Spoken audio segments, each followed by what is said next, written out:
To my new video. আজ আমরা দেখতে চলেছি রিপল মুভির এক্সপ্লেনেশন, যার IMDb রেটিং হচ্ছে 6.6/10। এই দুনিয়াতে অনেক মানুষই আছে যারা অন্যের জন্য কাজ করতে গিয়ে মনের ভেতর এক শান্তি অনুভব করে, আর এই সুন্দর মানসিকতার মানুষদের জন্য এই পৃথিবীটা এতটা সুন্দর এবং আল্লাহ ভালো মানুষদের ভালো কাজের ফল দুনিয়াতে দিয়ে থাকেন। এই সবকিছুই মুভিতে দেখতে পারবো। তো চলুন কথা না বলে শুরু করা যাক আজকের মুভির এক্সপ্লেনেশন।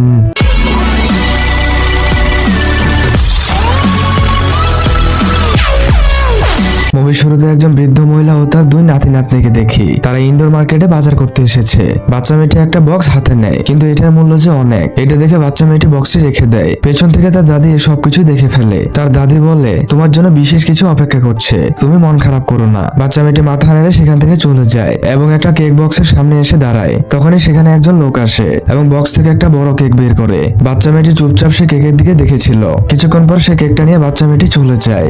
সবকিছু কেনাকাটা শেষ হলে তারা যখন দাম দিতে যাবে তখন তার দাদি দেখে তাদের কাছে পর্যাপ্ত টাকা নেই। এটা দেখে তার দাদি দোকানে থাকা এক মহিলাকে বলে, আমরা কেকটা নেব না, আপনারা কি কেকটা ফেরত নিতে পারেন? এটা শুনে বাচ্চা মেয়েটি বলে, দাদি আমি কেক কিনতে চাই, আমি তোমার কাছে আর কিচ্ছু চাই না, তুমি আমাকে কেকটা কিনে দাও। তার দাদি বলে, আমার কাছে তো এখন টাকা নেই, তোমাকে আমি পরে কিনে দেব। বাচ্চা মেয়েটি মন খারাপ করে বলে, তোমার পরে আর শেষ হয় না। এই বলে বাচ্চা মেয়েটি সেখান থেকে চলে যায়। তখনই সেখানে সেই লোকটা আসে এবং সে কেকের দামটা দিয়ে কেকটা কিনে নেয়। যখনই তারা মার্কেট থেকে বের হচ্ছিল তখনই লোকটা হাতে কেক নিয়ে আসে এবং বাচ্চা মেয়েটির দিকে এগিয়ে দেয়। দাদি বলে, আমরা এই কেকটা নেব না। লোকটি বলে, দয়া করে নিন। দাদি তখন বলে, আমরা কেকটা কেন নেব, এর কি কোনো কারণ আছে? লোকটি তখন বলে, আমার যখন 7 বছর বয়স তখন আমি আমার মাকে বলেছিলাম আমার জন্য একটা কেক কিনে দেয়, কিন্তু আমার মায়ের কাছে যথেষ্ট টাকা ছিল না। আমার মা আমাকে ডেকে বলে, বাবা তুমি অন্য কিছু নাও। আমি বলেছিলাম, মা আজকে তো আমার জন্মদিন, আমাকে দয়া করে একটা কেক কিনে দাও, কিন্তু আমার মায়ের কেক কিনে দেওয়ার সামর্থ্য ছিল না। তার পাশে একজন ভদ্রলোক দাঁড়িয়েছিল। ভদ্রলোকটি আমাদের সব কথাই শুনছিল। আমাদের কথা শুনে লোকটি একটা কেক কিনে আমাকে দেয়। আমি সেই লোকটাকে ধন্যবাদ জানাতে পারিনি এবং আমি সেই লোকটাকে কখনোই ভুলতে পারবো না। বলতে পারেন তার সেই করা কাজটি আমাকে অনুপ্রাণিত করেছে। আপনি দয়া করে এই কেকটি রাখুন। দাদি কেকটি রেখে বলে, দয়া করে আপনার নাম্বারটা দিন, আমি কেকের টাকা দিয়ে দেব। লোকটি কাগজে কিছু একটা লেখে এবং বাচ্চা মেয়েটিকে কাগজটি দিয়ে দেয়। লোকটি বাচ্চা মেয়েটিকে বলে, তুমি আমায় প্রমিস করো কোনো একদিন তুমিও মানুষদের সাহায্য করবে।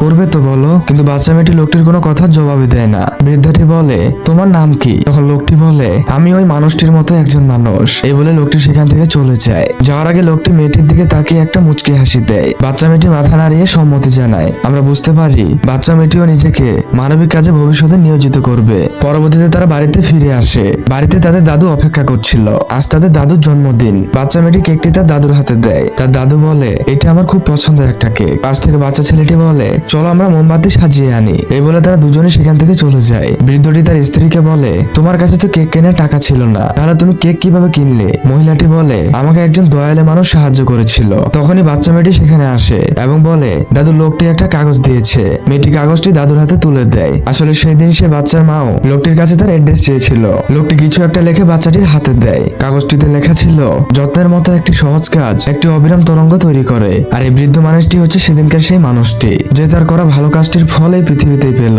একটু নাতি নাতিরা তার জন্য কেক বানিয়ে আনে এবং সকলে মিলে তার জন্মদিন উদযাপন করছে। আপনাদের একটা কথা বলি, আপনারা আপনাদের সন্তানদের মাঝে মানবিকতা ছড়িয়ে দিন। আজ এ পর্যন্ত, দেখা হবে কোনো মুভির গল্প নিয়ে। ততদিন ভালো থাকুন, সুস্থ থাকুন, বাই।